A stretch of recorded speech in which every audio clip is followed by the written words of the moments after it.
আসসালামু আলাইকুম বন্ধুরা, আজকে নিয়ে হাজির হয়ে গেছি একটা ব্রেকফাস্ট। সকাল বিকাল নাস্তা বা বাচ্চাদের টিফিন যে কোনো কাজেই ব্যবহার করা যাবে। এই নাস্তাটা অনেক মজা এবং শর্টকাট। হাতের কাছে যদি সময় না থাকে এমন একটা ব্রেকফাস্ট বানিয়ে ফেলতে পারেন, বা নাস্তা যে কোনো একটা বানিয়ে ফেলতে পারেন। পাউরুটি থাকতেই হবে। এটা বানানোর জন্য আমি একটা পেঁয়াজ কুচি করে নিলাম। একটাই নিলে হবে, কারণ এত দিতে হবে না। একদম ছোট ছোট করে কেটে নেব আমি।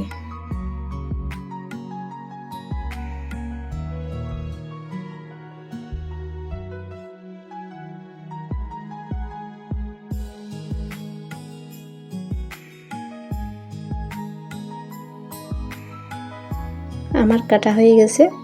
দেখেন একদম ছোট ছোট করে কেটেছি। প্লেটে উঠে নেব।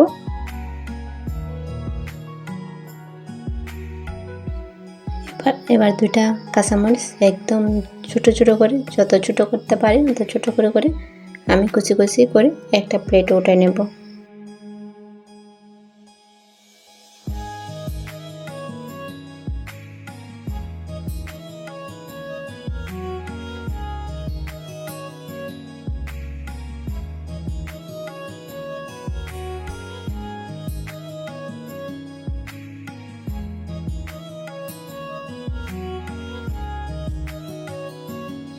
এবার ধনিয়া পাতা দেব। ছোট ছোট করে কেটে নেব। ধনিয়া পাতা কেটে প্লেটে উঠে নেব।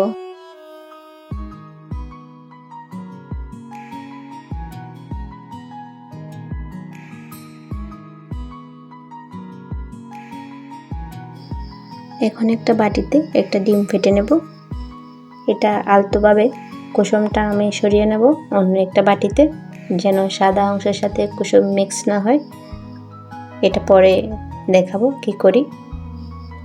এখন ডিমের সাদা অংশের মধ্যে একটা দিয়ে দেব পাউরুটিটা দিয়ে সবজি নেব। এরপর দিয়ে দেব 1 কাপ মতো দুধ। এখন সবগুলো একসাথে মিক্স করে নেব। এখানে আমার দুধটা বেশি হয়ে গেছে, সেই জন্য পরিমাণ বুঝে আরেকটা পাউরুটি দিয়ে আমি মিক্স করে নিলাম। এখন কেটে রাখার সব উপকরণ এখানে দিয়ে দেব। দিয়ে সবগুলো একসাথে মেখে নেব।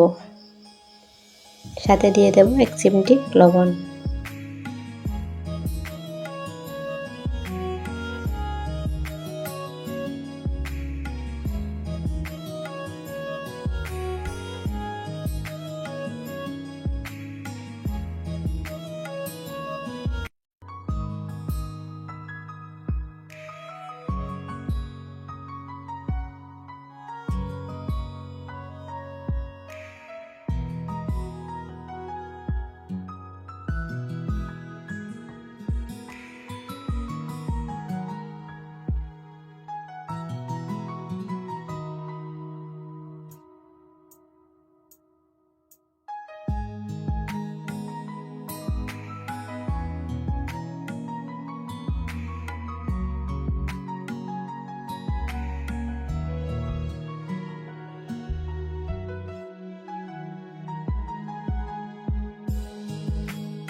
চুলায় একটা ফ্রাই প্যান বসিয়ে ওখান থেকে কিছুটা আমি দিয়ে দেব। ভালোভাবে ছড়িয়ে একটা শেপ দিয়ে দেব। এরপর আমি যে ডিমটা রেখেছিলাম ওখান থেকে ওটাই ডিমের কুসুম ওইটা মাঝখানে দিয়ে দেব।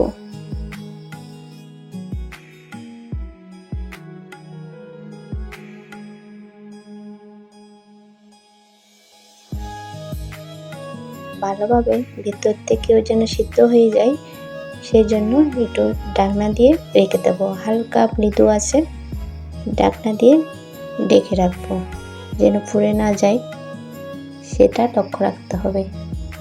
এখন আমি একটু পর উল্টাই দেব।